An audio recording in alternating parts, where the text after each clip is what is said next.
This is the Wellesley Commission, an E.C.D custom Jaguar Series 3 and our first Coupe 2+2, built to our client's exact specification.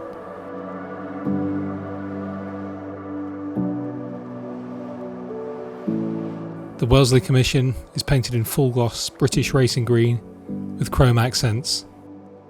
The Wellesley Commission sits on upgraded 16-inch wire wheels with knockoff spinners and Pirelli Cinturo tyres. This Series 3 Coupe features a chrome bumper set up to Euro spec with LED lighting.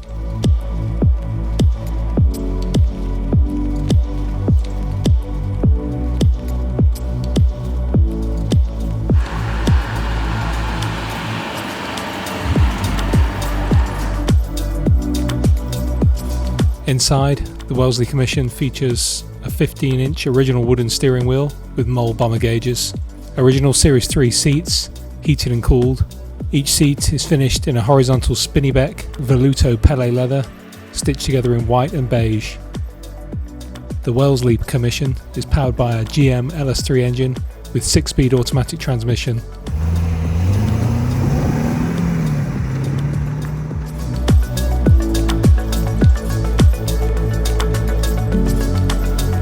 This Series 3 Coupe also features an array of modern touches, such as a classic head unit with Bluetooth, JL audio sound system, air conditioning and USB ports throughout.